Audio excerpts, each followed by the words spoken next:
2023 आज तक का कनाडा की हिस्ट्री में सबसे वर्स्ट ईयर था। 200 बच्चों की डेड बॉडीज के रिमेन्स फाइंड आउट हुए थे। सबको परमानेंट रेजिडेंसी नहीं मिलने वाली।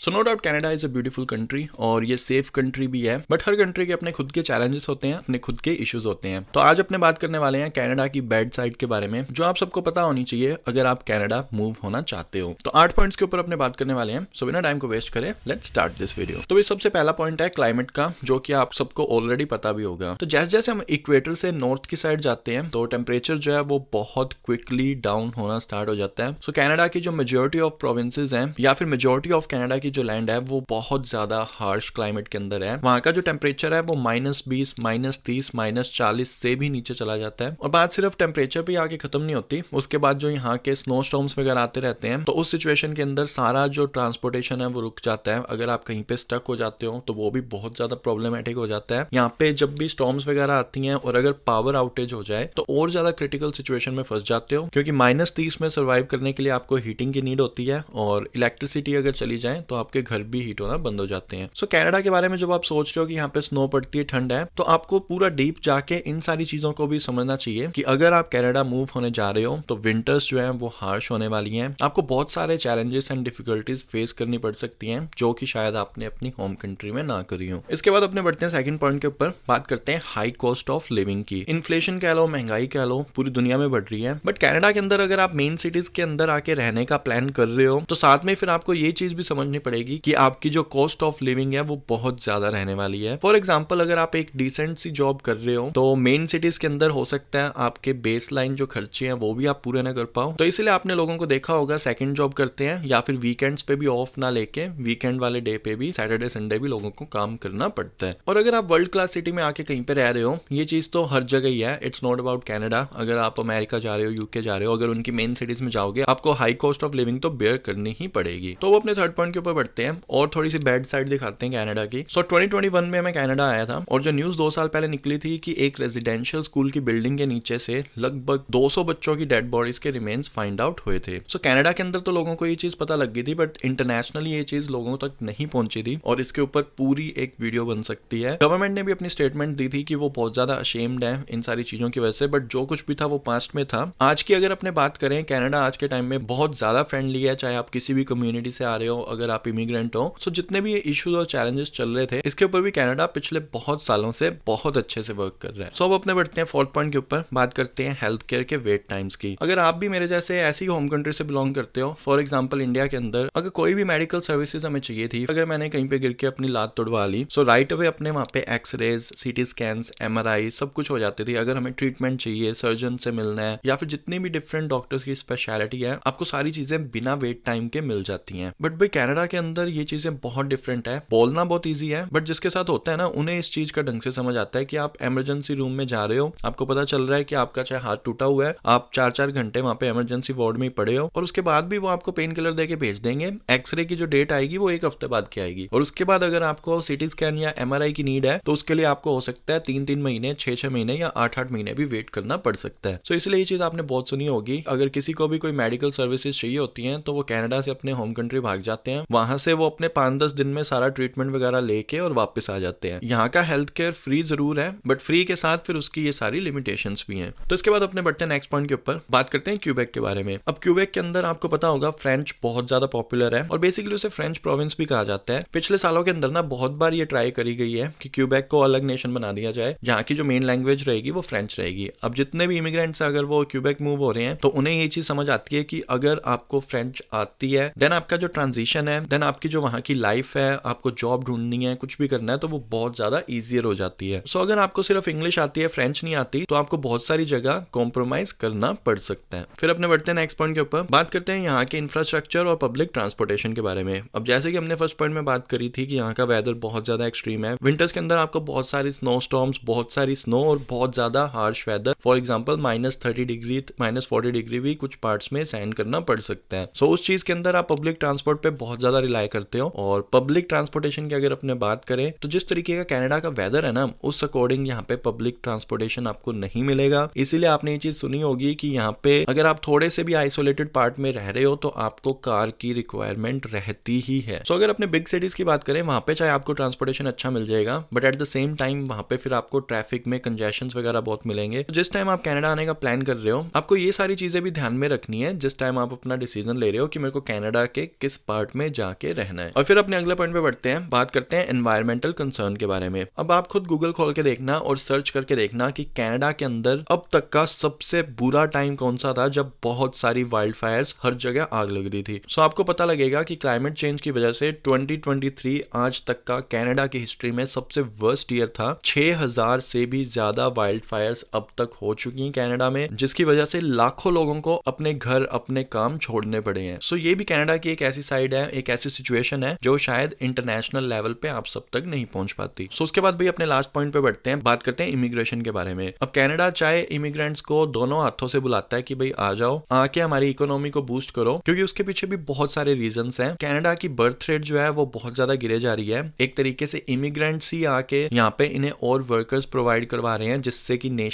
कि कनाडा आगे बढ़ रहा है। चलो अब इन्होंने लोगों को बुलाना तो स्टार्ट कर दिया, बट उसके बाद हमें नए चैलेंजेस क्या देखने को मिल रहे हैं कि लोग बहुत ज्यादा बुलाने स्टार्ट कर दिए। चाहे इनका टारगेट है कि हर साल इन्होंने 5 लाख लोगों को परमानेंट रेजिडेंसी देनी है, बट अगर ये 1-1 मिलियन लोग हर साल बुलाना स्टार्ट कर देंगे तो सबको परमानेंट रेजिडेंसी नहीं मिलने वाली। और हर एक नया इमिग्रेंट दिमाग में क्या चीज लेके आता है कि मेरे को कनाडा जाके सेटल डाउन होना है। तो इस चीज के ऊपर भी आपको वापस से सोच विचार करना चाहिए कि आप कनाडा क्या करने आ रहे हो। अगर आपका गोल परमानेंट रेजिडेंसी लेके यहाँ पे सेटल होना है तो चीजें टफ हो रही हैं डे बाय डे। आपको उस तरीके से सारी चीजें प्लान करके आनी पड़ेगी। कोविड के बाद चीजें बहुत चेंज हो रही है, कंपटीशन हर साल बढ़ता जा रहा है। जैसे जैसे साल निकलते जा रहे हैं आपको पैसे कमाने के लिए भी ज्यादा मेहनत करनी पड़ेगी, आपको परमानेंट रेजिडेंसी लेने के लिए भी ज्यादा मेहनत करनी पड़ेगी। तो ये वाली साइड भी आपको ढंग से पता होनी चाहिए। तो कनाडा देखो बहुत बड़ी कंट्री है, बहुत ज्यादा डाइवर्स है। जितने भी हमने ये 8 पॉइंट जो बैड साइड अपनों कनाडा की देखने की ट्राई करी है, ये भी रीजन टू रीजन वेरी करता है। हो सकता है कुछ पार्ट के अंदर 2 चीजें एप्लीकेबल हो रही हो, बाकी में 3 चीजें हो रही हो, और क्या पता कुछ रीजन अगर आप ढूंढ निकालो तो वो भी कमेंट सेक्शन में भी बता देना कि जहाँ पे बिल्कुल भी ये बैड साइड देखने को नहीं मिलती। सो बेसिकली आपका डिसीजन मैटर करेगा आप कौन से रीजन में, कौन सी प्रोविंस में और कौन सी सिटी में आके रह रहे हो। रूरल एरिया में जाके रहोगे, आइसोलेटेड रहोगे, वहां पे आपको हो सकता है एडवांटेज मिलेगी कि कंपटीशन कम मिलेगा, but at the same time हो सकता है वहां पे जॉब मार्केट बड़ी ना